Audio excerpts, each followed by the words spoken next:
दोस्तों नमस्कार। HTET PYQ series में आप सभी साथियों का हार्दिक स्वागत है। दोस्तों आज इस क्लास में एचटेट 2019 का TGT का पेपर यानी कि लेवल 2 का पेपर हल करेंगे। PGT का लेवल 3 का कल कर चुके थे और आज ये TGT का रहेगा लेवल 2 का, और इसमें हिंदी पार्ट और साथ में हरियाणा जीके के जो 10 प्रश्न हैं वो भी साथ करेंगे। कल वाले में भी किए थे। दोस्तों इस एचटेट PYQ सीरीज़ में हम कम से कम 35 क्वेश्चन पेपर कर चुके हैं। 35 से ज़्यादा भले ही, 35 से कम नहीं है। तो वो यदि आप सभी देख लेते हो सभी इनको, तो आपको बहुत फ़ायदा होने वाला है, क्योंकि यहाँ सिर्फ ऑप्शन ही नहीं बल्कि जो आंसर के अलावा जो 3 ऑप्शन और बचते हैं उनका भी विश्लेषण किया जाता है। जैसे उसमें संधि कौन सी है, यदि समास है तो समास कौन सा है, उसका विग्रह क्या है, ये सभी यहाँ विश्लेषण के साथ हल किया हुआ मटेरियल आपको मिलेगा। तो देखिए आज इसको हल करते हैं। इसमें पहला प्रश्न क्या पूछा गया? पहला प्रश्न पूछा गया इसमें, हेमंत को खीर अच्छी लगती है, वाक्य किस कारक का उदाहरण है? हेमंत को खीर अच्छी लगती है, वाक्य किस कारक का उदाहरण है? तो देखो, अब जिस साथी का कॉन्सेप्ट क्लियर नहीं है तो वो क्या करेगा, उसने जो ना ये दिखाई दिया, उसको ये को दिखाई दिया और सीधा वो ठोक देगा कर्म कारक। लेकिन प्रिय अभ्यर्थियों, कर्म कारक नहीं है इसमें, क्योंकि जहाँ भी कर्ता को जहाँ भी कोई चीज़ अच्छी लगने की बात आएगी तो वहाँ संप्रदान कारक हो जाएगा। और संप्रदान कारक के वैसे चिन्ह एक को भी है, को और के लिए दोनों होते हैं ये, ठीक है। और कुछ एक उस एंगल से सोचेंगे कि जैसे यहाँ खीर क्या है, कर्म है, तो ये इसके साथ को जुड़ा हुआ है तो कर्म कारक ये नहीं, क्योंकि जहाँ भी कर्ता को चीज़ अच्छी लगने का बोध होगा वहाँ संप्रदान कारक होगा। ये बात ध्यान रखना। अगला प्रश्न देखिए, वार्तनिक दृष्टि से अशुद्ध विकल्प का चयन कीजिए। अशुद्ध पूछा भाई इसने, तो देखो दवाइयाँ बिल्कुल सही है। दवाइयाँ, प्राणी विज्ञान भी सही है। प्राणी विज्ञान, इसमें नए को मात्रा बड़ी नहीं आएगी भाई, ध्यान रहे इस बात का। यदि प्राणी लिखेंगे अकेला प्राणी लिखेंगे तो इसमें मात्रा बड़ी आएगी, प्राणी विज्ञान लिखेंगे तो मात्रा छोटी। जैसे मंत्री अकेला लिखेंगे तो मात्रा बड़ी, और मंत्रिमंडल लिखेंगे तो मंत्री को मात्रा छोटी। वृत्यानुप्रास, हाँ ये है भाई यहाँ पे गलती। वृत्यानुप्रास ऐसे नहीं आएगा, वृत्यानुप्रास ऐसे आएगा।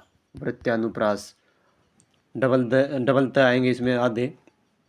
मृत्युपरांत ये भी सही है, मृत्यु प्लस उपरांत, इसने यहाँ दीर्घ संधि का एग्जाम्पल दे दिया, ठीक है ना।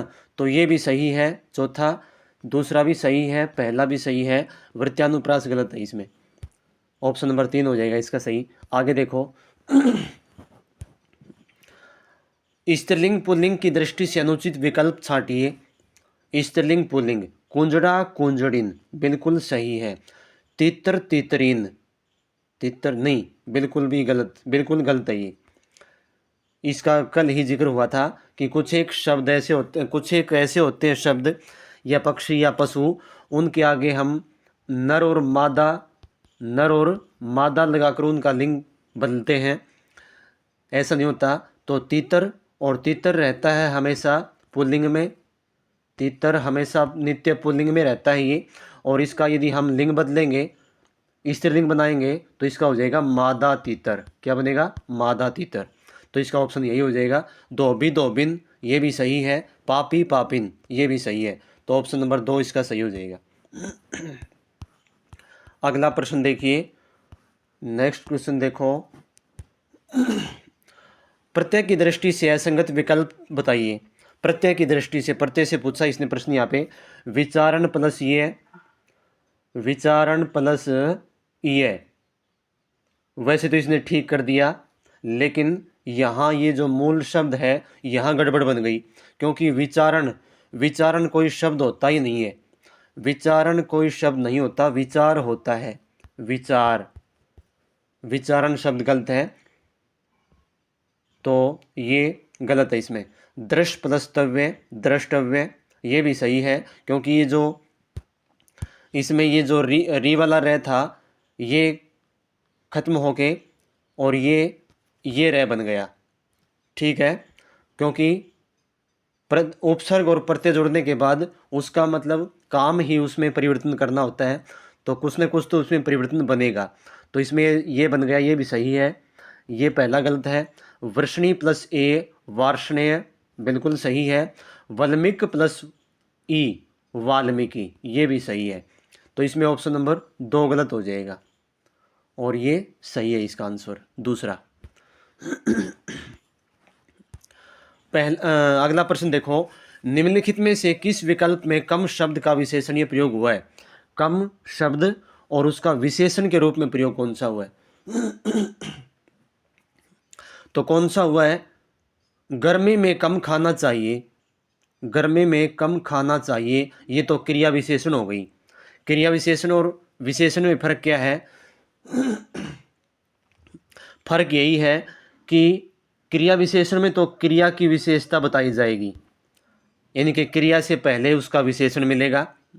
ठीक है, और विशेषण में क्या होगा? विशेषण में संज्ञा सर्वनाम की विशेषता बताई जाएगी, ध्यान रखना इस बात का। तो इसमें खाना क्या है?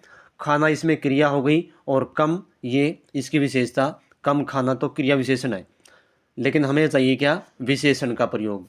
आज उसने कम खाना खाया, आज उसने कम खाना खाया। अब ये देखो खाना, अब खाना क्या है? संज्ञा है, और खाना का मतलब क्रिया नहीं है, ये क्रिया नहीं है, फूड है ये, ईट नहीं। तो इस वे में आपको ध्यान रखना है। तो कम खाना खाया यहाँ परिमाणवाचक विशेषण के रूप में यहाँ हो गया, और अनिश्चित परिमाणवाचक विशेषण हो गया ये।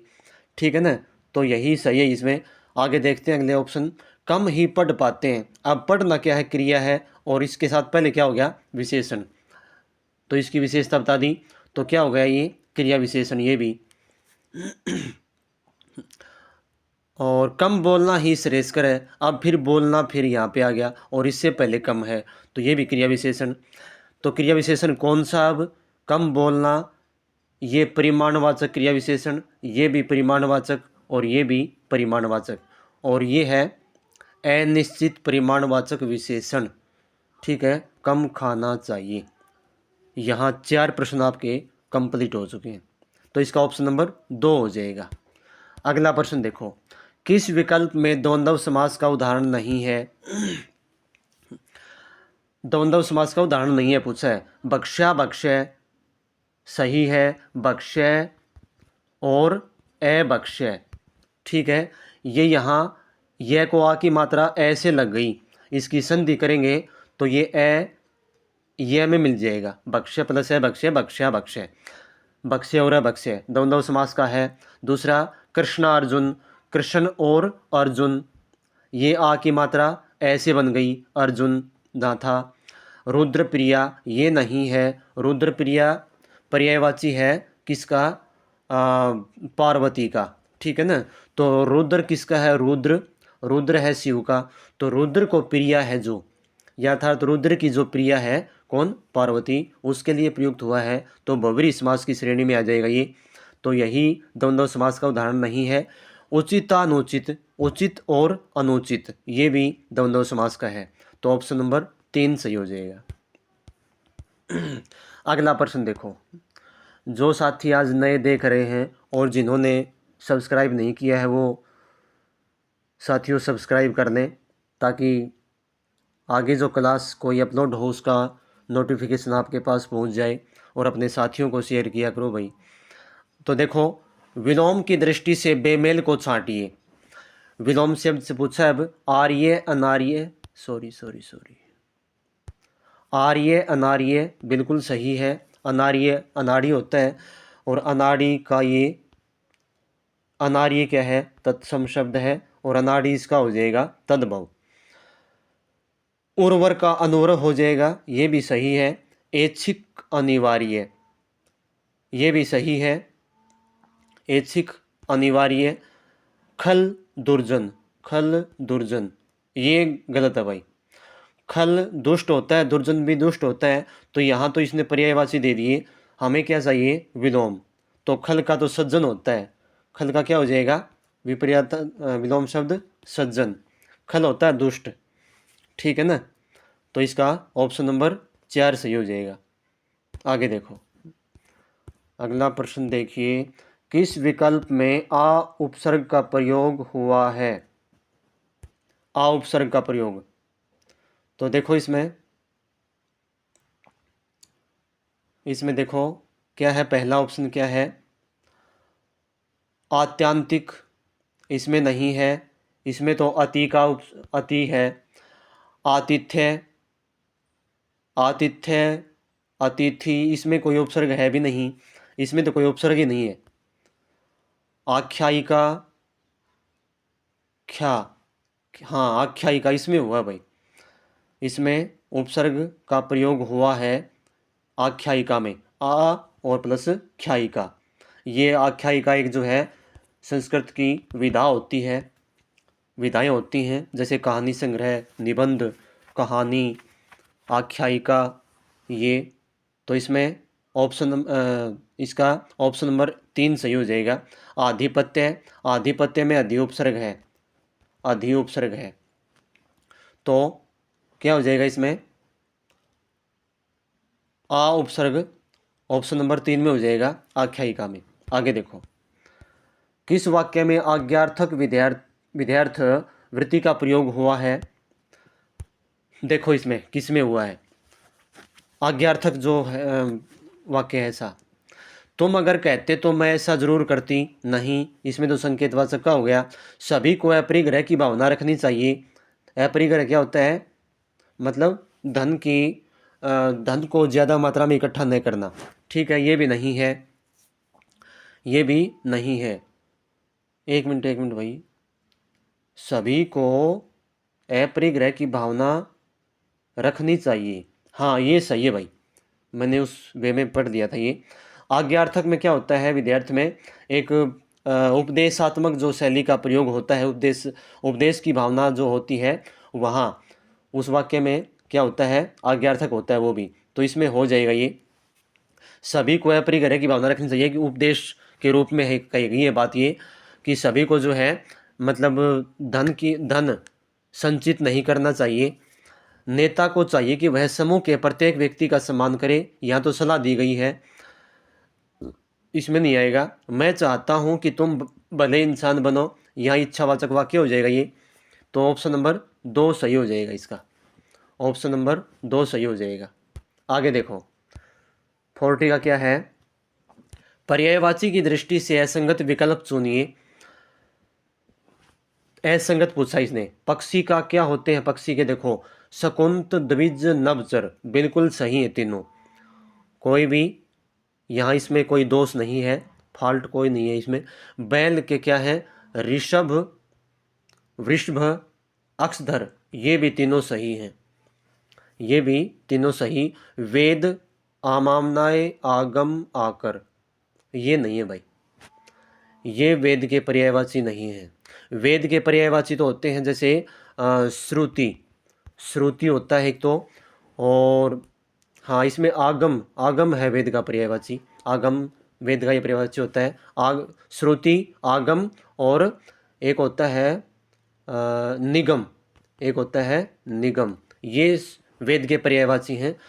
आकर नहीं है, आकर का तो मतलब होता है जैसे आकर कोई होती है एक परंपरा भी कह सकते हो उसको, या कोई ऐसी प्रथा जो धार्मिक रीति रिवाजों से जुड़ी हुई हो, वो होता है। तो आगे देखो, अगला क्या है, हाँ अगला है कि हरिण का कुरंग, प्लवंग और सारंग, ये भी इसके सही हैं, और इसका हिरण भी हो जाएगा सही, ठीक है। तो ऑप्शन नंबर इसमें क्या हो जाएगा, 3 हो जाएगा, ये असंगत है। भाववाच्य वाला विकल्प चुनिए। भाववाच्य वाला, नानी द्वारा कहानी सुनाई गई, कर्मवाच्य। इसको कर्तृवाच्य में बदलेंगे तो नानी ने कहानी सुनाई। ठीक है, ये हुआ क्लियर। अगला देखो, गर्मियों में रोज नहाया जाता है। नहाना, उड़ना, बैठना, उठना, उड़ना, हंसना, रोना, मरना, जीना, उदास होना, खुश होना, ये सभी अकर्मक क्रियाएं हैं और भाववाच्य में अकर्मक क्रिया की प्रधानता रहती है। ठीक है, तो इसमें भाववाच्य वाला वाक्य है ये। भारत द्वारा नया उपग्रह जोड़ा गया, ये भी कर्मवाच्य है और इसका कर्तृवाच्य क्या हो जाएगा? भारत ने नया उपग्रह जोड़ा, छोड़ा।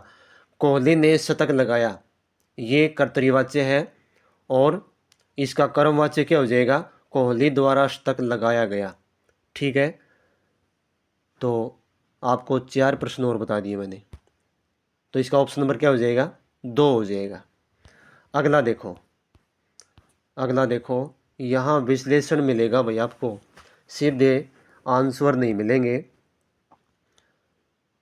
बिल्कुल विश्लेषणात्मक क्लास रहेगी। आगे देखो, किस वाक्य में निपात का प्रयोग हुआ है? अब निपात क्या होता है? निपात वो होते हैं कि किसी विशेष शब्द के साथ लगकर उसमें एक क्या कर दे, एक विशेष बल प्रदान कर दे, उसमें एक शब्द के साथ लगकर उसमें एक विशेष बल प्रदान कर दे, वो होता है निपात। और ये होते हैं ही, भी, इस प्रकार से। तो देखो इसमें कौन सा है निपात वाला? राम और श्याम दिन भर से खेल रहे हैं, नहीं है इसमें कोई भी निपात। और निपात ये क्रिया भी उसमें अव्यय का ही भाग है एक। कविता आज दिल्ली जा रही है, नहीं। तुम आज दिन भर सोते ही रहोगे, सोते ही, ये देखो ही, ये निपात है, इसमें सोने पर बल दे दिया इसने। एक और वाक्य बताऊं, जैसे मोहन के साथ श्यामू ही जाएगा, श्यामू ही जाएगा, तो इसमें श्यामू पर बल दे दिया, वो होते निपात। मेरी भारी भूल थी कि जो उसके बहकाव में आ गया, ये तो नॉर्मल है, तो इसमें कौन सा हो जाएगा? ऑप्शन नंबर 3 हो जाएगा, इसमें निपात का प्रयोग हुआ है। अगला प्रश्न देखो, किस विकल्प में संधि विसर्ग संधि का प्रयोग नहीं हुआ है?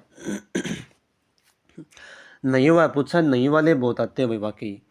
तिरोधान, तिरह प्लस धान, तिरह प्लस दान। अब ये ओ की मात्रा क्यों होगी, ये मैंने बार बार बता रखा है। शिरोधार्य, सिरह प्लस दार्य, सिरह प्लस दार्य हो जाएगा इसका। दीपोत्सव, इसका क्या बनेगा? देखो इसका दीपोत्सव, दीप है प्लस उत्सव नहीं बनेगा, ये बनेगा इसका दीप प्लस उत्सव, जिसको दीपावली बोलते हैं हम। और ये गुण संधि का एग्जाम्पल दे दिया इसने, ये सही हो जाएगा इसमें, ये विसर्ग संधि नहीं है। अगला क्या है? रजो भाव, रज है प्लस भाव हो जाएगा, ये भी विसर्ग संधि है। ऑप्शन नंबर 3 नहीं है इसमें। आगे देखो, दुर्घटना क्यों और कैसे घटी, वाक्य में क्रिया विशेषण का भेद इंगित कीजिए। दुर्घटना क्यों और कैसे घटी, तो देखो परिमाणवाचक विशेषण नहीं, परिमाणवाचक क्रिया विशेषण नहीं है, बिल्कुल नहीं है ये। परिमाणवाचक में तो कितनी का एक जो है ना परिमाप का बोध होगा कि भाई कितनी घटी, ठीक है ना, कितनी का जैसे। और कालवाचक कालवाचक भी नहीं है, कालवाचक में हो जाता कि दुर्घटना कब घटी, दुर्घटना कब घटी, ये होता तो आ जाता कालवाचक। रीतिवाचक का उदाहरण है ये, रीतिवाचक का, कि भाई दुर्घटना क्यों और कैसे घटी, तो दुर्घटना 2 गाड़ियों के भिड़ने से जो है, टकराने से घटी, तो ये एक वाक्य का विधान के रूप में प्रयोग हुआ है, उसकी रीति बताई गई है, कारण बताया गया है। स्थानवाचक, स्थानवाचक कब होती, स्थानवाचक होता कि दुर्घटना कहाँ घटी, ठीक है। तो ये लगता है मैंने बता दी आपको, ध्यान रखना, ये भी आ सकता है आगे, तो इसका ऑप्शन नंबर 3 सही हो जाएगा। एक वचन से बहुवचन बने विकल्पों में असंगत चुनिए, असंगत जो ठीक नहीं है। डाकू डाकुओं सही हो जाएगा, वधू वधुएं बिल्कुल सही हो जाएगा, तरबूजा तरबूजाओं तरबूजाओं, ये गलत है भाई, ये गलत है। तरबूजा का बन जाएगा तरबूजों। बालू बालुओं, ये भी सही है।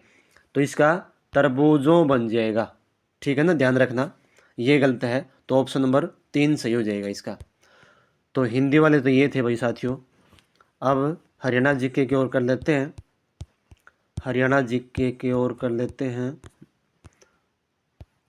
तब तक सब्सक्राइब कर लो तुम चैनल को, नहीं किया तो किसी ने, या कर लिया सभी ने? सभी ने तो नहीं किया होगा यार मेरे ख्याल से। कहाँ गए किस, हाँ यहाँ से आ गए 81 से। हाँ, पहला प्रश्न क्या दिया इसने? सोहना नगर प्रसिद्ध है। सोहना नगर किसके लिए प्रसिद्ध है? ऐतिहासिक झील के लिए? नहीं। ऐतिहासिक महल के लिए? ये भी नहीं है। गर्म जल के स्रोत के लिए है? ये हो जाएगा। गर्म पानी का चश्मा कहाँ स्थित है? उसमें सोहना में। तो ये तो बचपन से ही पढ़ते आ रहे हैं। बगीचों के लिए? ये भी नहीं है। ऑप्शन नंबर 3 सही हो जाएगा इसका। हरियाणा में कितने प्रशासनिक मंडल हैं? संभाग? तो ये 6 हैं, सभी को पता है ये तो। अगला देखो, हरियाणा का राज्य पशु? ये भी सभी को ही पता होगा, कृष्ण मृग। एशियाई सिंह में नहीं है। चिंकारा, चिंकारा राजस्थान का है। बाघ, ये भी नहीं है। तो कौन सा हो जाएगा? पहला ऑप्शन इसका सही हो जाएगा। आगे देखो, प्रताप सिंह ने अंग्रेजों के विरुद्ध कहाँ विद्रोह किया था? तो कहाँ किया था? ये जींद में किया था भाई। ये प्रताप सिंह ने अंग्रेजों के विरुद्ध, ये 1857 की क्रांति हरियाणा की जो थी, जो है वो मतलब आपको याद करने पड़ेगा आंकड़े। यहाँ से प्रश्न उठता है हर बार एक। तो ये इसमें ऑप्शन नंबर 2 हो जाएगा, जींद। अगला प्रश्न देखो, नेशनल कैंसर इंस्टीट्यूट कहाँ है? तो ये कहाँ है? सांपला भी नहीं है, महम में नहीं है, बादशाह, ये बादशाह में है। बादशाह या बादशाह, इसको बादशाह बोल देते हैं। और ये डिस्ट्रिक्ट झज्जर में है, झज्जर डिस्ट्रिक्ट में है, ध्यान रखना। कलानौर में भी नहीं है। आगे देखो, हरियाणा में बेटी बचाओ बेटी पढ़ाओ अभियान का ब्रांड एम्बेसडर कौन है? तो अनु कुमारी नहीं। साक्षी मलिक, साक्षी मलिक पहले थी जब ये पेपर बना था, 2019 का है ये। कल्पना चावला नहीं। साइना नेहवाल। अब कौन है? अब है मनु भाकर। मनु भाकर जो निशानेबाज हैं वो। मनु भाकर अब हरियाणा की बेटी बचाओ बेटी पढ़ाओ अभियान की ब्रांड एम्बेसडर बनाई गई है। आगे देखो, जिला जो दूसरे राज्यों के साथ सीमा साझा नहीं करता है, कौन सा है वो? पानीपत भी करता है, रोहतक नहीं करता, रेवाड़ी भी करता है, पलवल भी करता है। पलवल दिल्ली से करता है, रेवाड़ी राजस्थान से करता है, और पानीपत उत्तर प्रदेश से करता है। रोहतक नहीं करता। और एक अब और बन गया है चरखी दादरी। चरखी दादरी जो डिस्ट्रिक्ट है, जिला, वो भी किसी राज्य से अपनी सीमा साझा नहीं करता। आगे देखो, नदी जो हरियाणा तथा उत्तर प्रदेश के मध्य सीमा बनाती है वो कौन सी है? ये तो फेमस है काफ़ी, यमुना नदी बनाती है ये। गंगा, साहिबी, मारकंडा, ये बिल्कुल कौन सी भी नहीं है। इसमें ऑप्शन नंबर कौन सा हो जाएगा? 1 हो जाएगा। आगे देखो, हरियाणा का शहर जो राष्ट्रीय राजधानी क्षेत्र का हिस्सा नहीं है, एनसीआर में कौन सा नहीं आता? तो देखो, गुरुग्राम तो आता ही है, ये तो बिल्कुल टच ही है। सोनीपत भी आता है, फरीदाबाद भी आता है, हिसार नहीं आता एनसीआर में। हिसार एनसीआर इनके राष्ट्रीय राजधानी क्षेत्र में नहीं आता। गुरुग्राम किस प्राचीन गुरु से संबंधित है? किस प्राचीन गुरु से संबंधित है गुरुग्राम? तो ये तो पता ही होगा सभी को, फेमस प्रश्न है ये। तो वेदव्यास से नहीं है, द्रोणाचार्य से है। ऐसा बताया जाता है कि वहाँ पे जो है ना, मतलब अपने शिष्यों को गुरु द्रोणाचार्य शिक्षा देते थे। परशुराम भी नहीं है, कृपाचार्य भी नहीं है। तो ऑप्शन नंबर 2 हो जाएगा इसका। तो ये थी साथियों आज की क्लास। उम्मीद करता हूँ कि अच्छी लगी होगी। हिंदी के प्रश्नों का विश्लेषण कैसा रहा और कैसी लगी क्लास, ये कमेंट में ज़रूर बताना। मिलते हैं जल्द ही एक नई टॉपिक के साथ। धन्यवाद। जय हिंद, जय भारत।